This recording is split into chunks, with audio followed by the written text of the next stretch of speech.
अस्सलाम वालेकुम, my self यासर। और आज की इस वीडियो के अंदर, इस क्लास के अंदर हमने जो टूल डिस्कस करना है वो भी एक सिलेक्शन टूल है, जो कि यहाँ पर हमारा टूल मौजूद है, मैग्नेटिक लेजर टूल। इससे पहले ऊपर वाले दोनों टूल्स हमने देखे जो कि सिलेक्शन के लिए ही इस्तेमाल होते थे। तो डिफरेंट मेथड थे। लेजर टूल में हम रफ सिलेक्शन या क्लोज सिलेक्शन लेते थे और पॉलीगोनल में सीधी सिलेक्शन, जबकि मैग्नेटिक लेजर टूल में सीधी भी ले सकते हैं, गोल भी ले सकते हैं, जिस तरह की सिलेक्शन भी हो आप ले सकते हैं।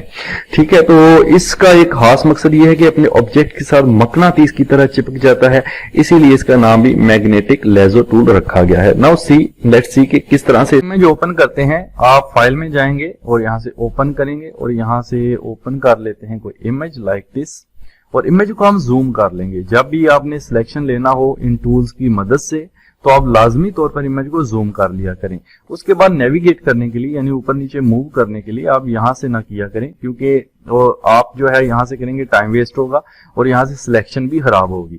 तो आप क्या करेंगे, स्पेस बार प्रेस करेंगे तो हैंड टूल आएगा, देन आप क्लिक करके ऊपर मूव कर लेंगे जिधर भी मूव करना है। ठीक है, तो यहां मैं इसको रखता हूं, स्पेस बार छोड़ दिया, मेरा टूल वापस आ गया। इस टूल को मैंने यहां से लिया और यहां पर मैंने फ्रीक्वेंसी जो है ये मैंने कर दी है 100, ओके, ताकि ये अच्छे से वर्क कर सके। बाकी विड्थ और कंट्रास्ट 10% ही रहने दें आप। तो यहाँ पे हम इसको स्टार्टिंग पॉइंट देते हैं, मैंने क्लिक किया। अब आप देखें जैसे जैसे मैं माउस को साथ साथ लेके जा रहा हूं, क्लिक नहीं कर रहा मैं, याद रखें। तो ये क्या कर रहा है, खुद ब खुद चिपकता जा रहा है अपने ऑब्जेक्ट के साथ, यानी अपने इमेज के साथ। जहां भी मैं क्लिक अभी मैं कर ही नहीं रहा, जस्ट ये देखें मैं जस्ट साथ साथ जा रहा हूं ऐसे। और अब मुझे थोड़ा ऊपर जाना है तो मैं क्या करूंगा, जैसा कि मैंने आपको बताया, स्पेस बार दबाएं और क्लिक करके नीचे कर लें। ठीक है, देन स्पेस बार अपनी पॉइंट पर रखकर, ये नहीं कि इधर रख के आपने छोड़ देना है, आपने माउस इधर ही रखना है, स्पेस बार छोड़ देना है। नाउ आप अगेन यहां से चलते जाएं। ठीक है, जहां आपको लगे वहां आप क्लिक भी कर सकते हैं। यहां जैसे अगर मैं यहाँ पे क्लिक करता हूं, ठीक है, ये देखें मैंने क्लिक किया, अब पिछली सिलेक्शन मेरी लॉक हो जाएगी। और अगर आप थोड़ा इधर उधर चले जाएं, जैसे ये हो गया, तो आप बैक स्पेस का यूज कर सकते हैं और इसको पीछे की तरफ बैक कर सकते हैं। ठीक है, इस तरह से बैक स्पेस प्रेस करें तो ये पीछे की तरफ जो है बैक हो जाता है। अब यहां से देखिए मैं अगेन माउस को जस्ट फेरता जा रहा हूं, तो क्या कर रहा है, मेरा जो ये टूल है खुद ब खुद इसकी सिलेक्शन लेता जा रहा है, यानी इसके साथ मैग्नेट की तरह चिपक रहा है। यू कैन सी, ये देखिए क्लिक मैं कहीं भी नहीं कर रहा। ठीक है, और मैंने आपको बताया कि आप चाहें तो थोड़े थोड़े फासले पर आप क्लिक भी कर सकते हैं और उससे पिछली सिलेक्शन आपकी लॉक हो जाती है। अब मुझे यहाँ पे नीचे जाना है, मैं स्पेस दबाऊंगा और इसको क्लिक करके ऊपर चला जाऊंगा। फिर माउस को उधर ही रखना है और स्पेस छोड़ देना है। और यहां से आप देखें कितनी आसानी से हम अपने इस ऑब्जेक्ट को सिलेक्ट कर पा रहे हैं। ये देख सकते हैं, मैं अब कितनी मतलब तेजी से भी जाऊं इस तरह से सिलेक्शन ले सकता हूं। तो उसी पॉइंट पर जाके मैं वापस अगर इसको क्लिक कर दूं जहां से मैंने स्टार्ट पॉइंट लिया था, तो ये मेरी सिलेक्शन कंप्लीट हो जाती है। बाकी मैं बैक स्पेस करूंगा और बैक स्पेस के साथ साथ आपको माउस को भी पीछे की तरफ मूव करना होता है।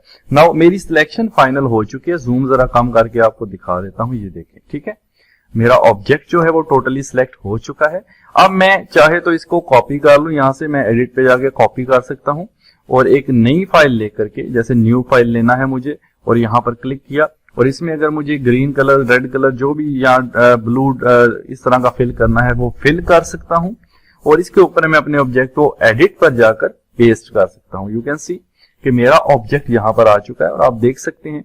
अच्छा, अभी मैं इस पे फीदर भी लगा के दिखाऊंगा, उसमें आप गौर से देखें जो हमने कटिंग की है यहां से थोड़ी सी रफ है, ये देख सकते हैं। तो फीदर लगाने से ये हो जाती है स्मूथ। ठीक है, इसको स्मूथ करने के और भी तरीके हैं जो आने वाले वीडियोस में इंशाल्लाह देखेंगे अच्छे से। यहां से भी देखें थोड़ा रफ रफ नजर आ रहा है, तो हम क्या करते हैं, इसको मैं अंडू करता हूं कंट्रोल जी के साथ। नाउ अगेन यहां पर जाते हैं, तो फीदर लगाने के लिए यहां से भी लगा सकते हैं, लेकिन मैं आपको यही सजेस्ट करूंगा आप यहां से जाएं फिल्टर में, और फिल्टर में जाने के बाद सिलेक्ट में जाना है, फिल्टर में नहीं सिलेक्ट में जाना है, मॉडिफाई में जाना है और यहां पर फीदर मौजूद है।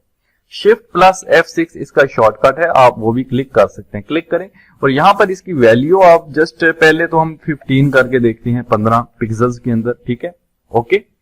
अब जब आपने वैल्यू चेंज करना है तो आप एडिट पर जाकर एक बार कॉपी जरूर कर लें। कॉपी करने के बाद आप वापस जाएं और यहां पर एडिट पर जाकर पेस्ट कर दें। अब आप देखें इसके जो बाल हैं वो क्लियर आ गए हैं, जैसे थे वैसे ही आ गए हैं और साइड से थोड़ा सा स्मूथ भी हो गया, ये देख सकते हैं। ये आप देखें कितना स्मूथ हो गया। अब जैसे इमेज हमारा मतलब बहुत ही परफेक्ट कान की कटिंग देख लें आप, हर तरह से इमेज हमारा एक परफेक्ट शेप के अंदर जो है वो आ रहा है। अभी मैंने फीदर की वैल्यू कम दी है, आप चाहें तो थोड़ी मजीद भी जो है वो कम कर सकते हैं। जैसे अगर मैं दोबारा सेलेक्ट पे जाऊं, देन मॉडिफाई और फीदर, और यहां से 10 कर दें और ओके कर दें। ठीक है, करने के बाद आप इसको करें कंट्रोल सी कर लें या एडिट पे जाएं कॉपी कर लें, और आप यहां पर जाकर दूसरी इमेज पर आप इसको कंट्रोल वी कर दें। ठीक है, जब भी फीदर की वैल्यू चेंज करनी है, फेदर भी इसको बोलते हैं, तो आप उसको एक बार कॉपी जरूर किया करें अगेन। तो पेस्ट, अब आप देखें यहां से हमारी इमेज जो है काफी हद तक स्मूथ है। ठीक है, अच्छा यही नहीं, हम किसी और इमेज को ओपन करके इसको उसके ऊपर भी पेस्ट, जैसे ये बैकग्राउंड मुझे चाहिए तो मैं यहां पर इस बैकग्राउंड को ओपन करता हूं, तो इसके ऊपर मुझे वो इमेज लगाना है तो मैं यहां से एडिट पर जाकर उसको पेस्ट कर सकता हूं, क्योंकि कॉपी तो ऑलरेडी किया हुआ है, लेकिन यहां पर बहुत ही छोटे साइज में इमेज आ रहा है, आप देख सकते हैं। तो इसको सेट करने के लिए हमें ट्रांसफॉर्म करना पड़ता है और उसके लिए मूव टूल का यूज करते हैं। मूव टूल पे जैसे ही मैं क्लिक करूंगा, हमारे इसके गिर्द 4 इस तरह के कुछ पॉइंट्स, ये कंट्रोलर नजर आएंगे। अगर ये नजर ना आए तो आप याद रखें ये लिखा हुआ है शो ट्रांसफॉर्म कंट्रोलर प्रॉपर्टी बार में, ये चेक लगा हुआ है। अगर ये चेक ना लगा हो तो ये नजर नहीं आते।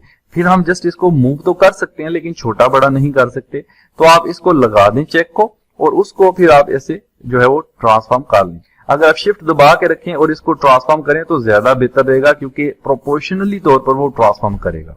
और जब भी ट्रांसफॉर्म करेंगे आपका इमेज के पिक्सेल्स खराब होंगे।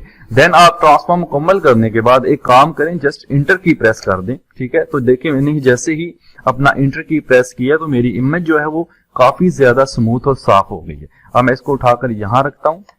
ठीक है, यहां पे मैंने इसको सेट किया, थोड़ा मजीद अगर मैंने इसको बड़ा करना है तो मैं इसको कर सकता हूं। ठीक है, यहां से भी आप कर सकते हैं, देन इंटर कर लें। जब भी एक बार ट्रांसफॉर्म करें आप इंटर कर लिया करें। नाउ अब आप देख सकते हैं हमारी इमेज टोटली तौर पर जो है वो बैकग्राउंड इसका चेंज हो चुका है और काफी अच्छा लुक हमें दे रहा है। ठीक है, तो जब हमने इस टूल का यूज किया, यहां पर मैंने आपको बताया है। अब मैं इसको डीसिलेक्ट करने लगा हूं, कुछ प्रॉपर्टीज मजीद मैं थोड़ी सी समझा दूं। देखिए जब मैं इसको यहां से क्लिक करता हूं तो ये देखें चिपकता जा रहा है, लेकिन अगर मैं एस्केप करूं और इसकी जो ये फ्रीक्वेंसी है अगर मैं इसको 10 कर दूं तो होगा क्या। अब आप देखेंगे यहां मैंने क्लिक किया तो ये देखें इसमें वो जो डॉट आ रहे थे वो अब नहीं आ रहे, मतलब बहुत ज्यादा फासले पर, ये एक डॉट है फिर ये डॉट है, तो ये काफी ज्यादा फासले पर आ रहे हैं। ठीक है, लेकिन अगर आप इसकी फ्रीक्वेंसी को बढ़ाते हैं 100, 80, 90 के बीच में करते हैं तो आप यहाँ पे क्लिक करके इसको अच्छे तरीके से ये देखें आप कितने ज्यादा डॉट आ रहे हैं। ठीक है, यानी इन डॉट्स की मदद मतलब ये है कि यहाँ पर वो ऑब्जेक्ट को लॉक कर देता है सिलेक्शन को, पिछली सिलेक्शन आपकी खराब नहीं होती। और फ्रीक्वेंसी आप जितनी बेहतर रखेंगे 80, 90 रख लें तो मेरे ख्याल से ज्यादा बेहतर रहेगा। बाकी इसकी विड्थ को 10 पर ही रहने दें और इसका जो कंट्रास्ट है उसको भी 10 पर ही रहने दें। एंटी अलियासिंग इसको भी चेक लगा रहने दीजिएगा ताकि आपकी सिलेक्शन में किसी की, आगे इसको इंशाल्लाह डिस्कस करेंगे, आगे और भी टेक्स्ट के अंदर भी यूज होता है ये, तो वहां पर देख लेंगे। बाकी ये वाले जो 4 टूल हैं, ऐड सिलेक्शन, डिलीट सिलेक्शन, ये तो वैसे ही हैं जैसे मैंने पहले लेजर टूल के लिए करवाए थे, यहाँ इनके लिए जो मैंने ऊपर सिलेक्शन रेक्टेंगुलर मार्की टूल करवाया था वहां पे करवाए थे। तो अगर फॉर एग्जांपल देखें मैंने ये सिलेक्शन ली है कुछ इस तरह से, ठीक है, तो मैं यहाँ से देखें ऐड करता हूँ सिलेक्शन, इसमें मजीद ऐड कर सकते हैं। सिलेक्शन को डबल क्लिक करें, ऐड हो गई। आप जरूरी नहीं है, आप लेजर टूल लेकर भी ऐड कर सकते हैं। जैसे मैंने इसमें ऐड करनी है, देखिए यहाँ से कुछ भी सिलेक्शन ले लें, उसके बाद ऐड पे क्लिक करें और अब यहाँ से ऐड, ये वही चीज है जैसे हमने लेजर टूल में किया था। ठीक है, और यहाँ फिर आप इसको ले लें, ऐड सिलेक्शन करें और यहाँ पे सिलेक्शन ऐड करके ऐसे क्लिक करें, उसमें ऐड हो जाएगी। ठीक है, और अगर सब्ट्रैक्ट करना है तो सब्ट्रैक्ट के लिए आपको पता है इधर से मुझे माइनस करनी है, मैंने क्लिक किया, जैसे ही छोड़ा इधर से डिलीट हो गई।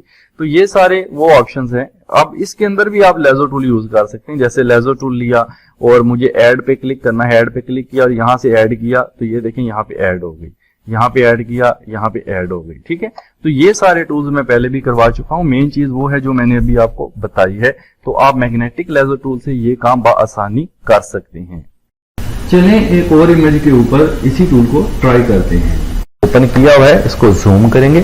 अच्छा, इसके अंदर से मैं अपने स्टार की सिलेक्शन लेना चाहता हूं। अब ये मैंने इमेज इसलिए यूज किया क्योंकि इसमें देखें पीछे डिफरेंट कलर है, यानी हमारा जो ऑब्जेक्ट है व्हाइट कलर का है, पीछे रेड कलर है, ब्लू है और येलो, जो कि टोटली ही हमारे ऑब्जेक्ट से डिफरेंट है। तो इसमें क्या होगा, मैग्नेटिक लेजर टूल को बहुत ही आसानी होगी अपने ऑब्जेक्ट्स को फोकस करने में।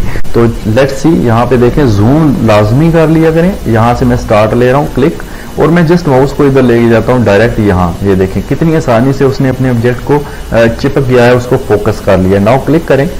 अब अगेन मैं माउस को इधर लाता हूँ, क्लिक करें, फिर मैं माउस को नीचे लेके जाता हूँ, क्लिक करें, ठीक है।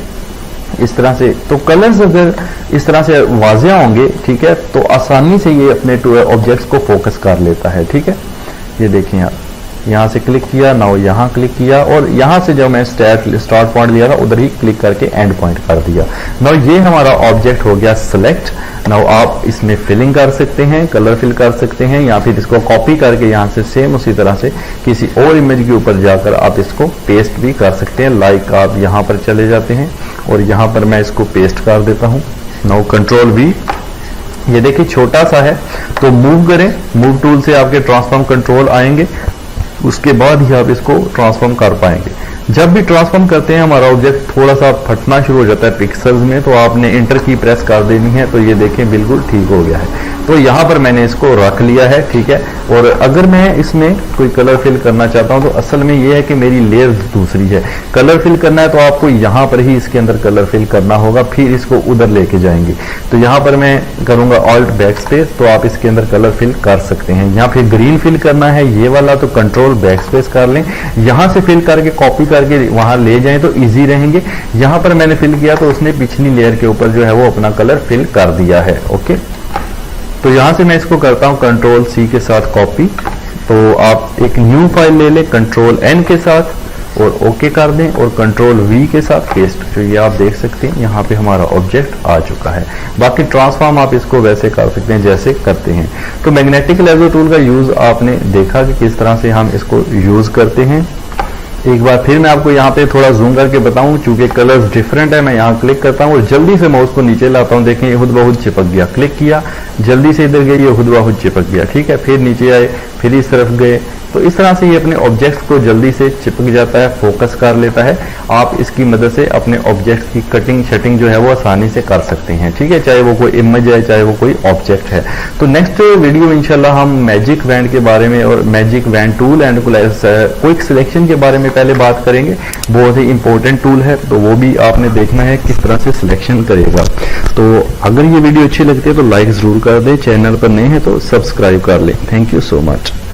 अगर आज की क्लास आपको अच्छी लगी है तो वीडियो को लाइक जरूर करना है, और चैनल पर नए हैं तो सब्सक्राइब लाजमी करना है, और कमेंट करके बता दिया करें कि वीडियो कैसी लगी। कोई भी क्वेश्चन है तो लाजमी पूछा करें, एंड वीडियो को शेयर भी कर दिया करें ताकि दूसरे लोग भी इससे फायदा उठा सकें। तो थैंक यू सो मच।